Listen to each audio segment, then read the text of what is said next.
स्वागत है आपका आज के इस न्यू वीडियो में। दोस्तों आज हम राजनीति विज्ञान कक्षा 12वीं जो सेट ए है, जो बोर्ड परीक्षा अभ्यास प्रश्न पत्र जो आए हैं तो उनका सेट ए है। तो आज हम उसका पूरा का पूरा सॉल्यूशन इस वीडियो में देखने वाले हैं। तो आपको क्या करना है, वीडियो को शुरू से लेकर लास्ट तक देखना है। और इन प्रश्न को दोस्तों आपको प्रैक्टिस के लिए एमपी बोर्ड की तरफ से जारी किया गया, तो इनको आपको याद कर लेना है, शायद ये आपकी बोर्ड एग्जाम में आ जाए। ठीक, तो चलिए हम वीडियो की शुरुआत करते हैं। पहला है सही विकल्प। तो पहला सही विकल्प है दोस्तों, आसियान का मुख्यालय कहाँ है? तो आसियान का मुख्यालय कहाँ पर है? जकार्ता में। ठीक, सोवियत संघ के अंतिम राष्ट्रपति मिखाइल गोर्बाचेव का कार्यकाल था। तो दोस्तों इनका कार्यकाल था 1985 से 91। गोर्बाचेव का। डब्ल्यूएचओ की स्थापना कब हुई?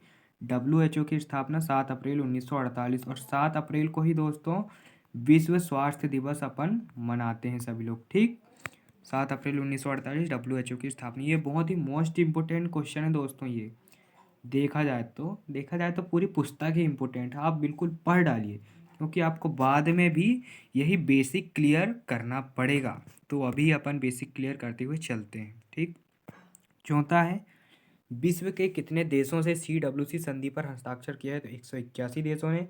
ग्रीन हाउस गैस किससे संबंधित है? वैश्विक ताप वृद्धि से। राज्य पुनर्गठन अधिनियम पारित किया गया 1956 में। प्रश्न क्रमांक दूसरा है दोस्तों अपना, रिक्त स्थान। ठीक, 1967 में आसियान की स्थापना बैंकॉक घोषणा पत्र के माध्यम से हुई थी। इस प्रकार से आप बैंकॉक लिखेंगे। संयुक्त राष्ट्र संघ के पहले महासचिव कौन थे? त्रिगवेली। ठीक, संयुक्त राष्ट्र संघ के पहले महासचिव। प्रथम विश्व युद्ध कब हुआ? आप सभी जानते हैं, प्रथम विश्व युद्ध 1914 से 18 के बीच हुआ। हाँ, ठीक।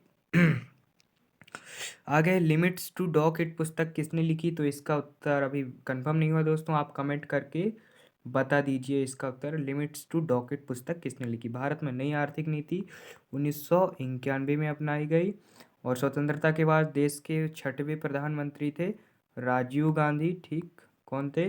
राजीव गांधी। और नीति आयोग का अध्यक्ष कौन होता है? तो नीति आयोग का अध्यक्ष होता है प्रधानमंत्री। अब आगे देखते हैं सही जोड़ी।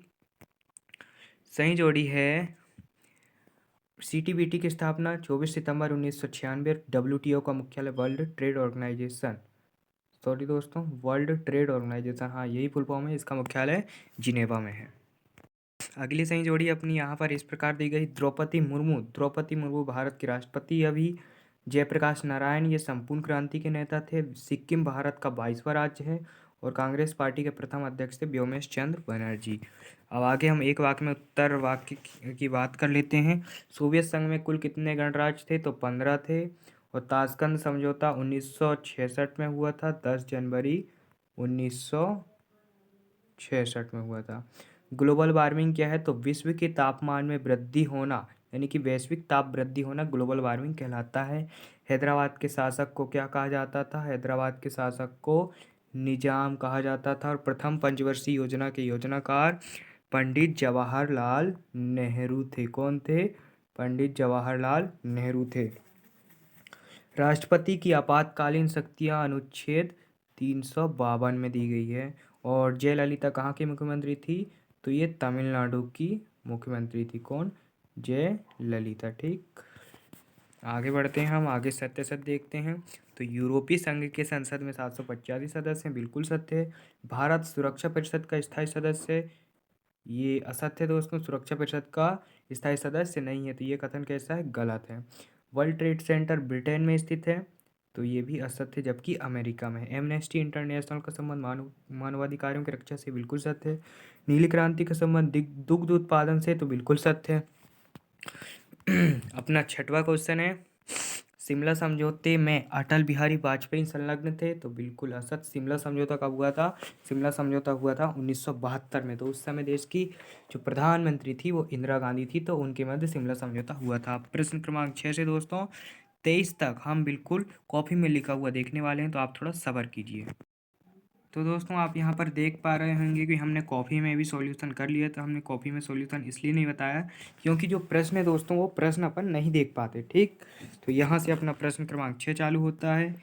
ये हो गया 6, 7 और 8, इनका आप स्क्रीनशॉट लीजिए। 9 हो गए, ये 10 हो गए, ये 11, 12, 13, ये 14, 15 ये दोस्तों हमारे हिसाब से तैयार किए गए हैं।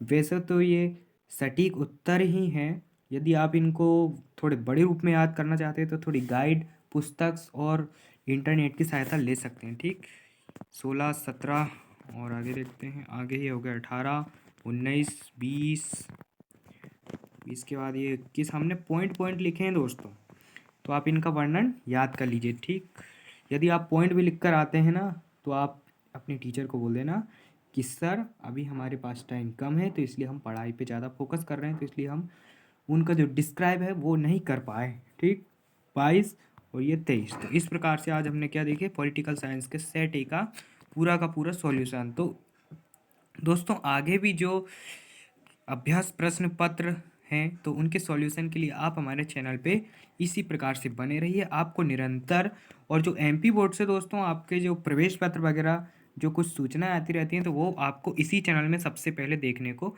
मिलेंगे। तब तक के लिए दोस्तों, थैंक्स फॉर वॉचिंग।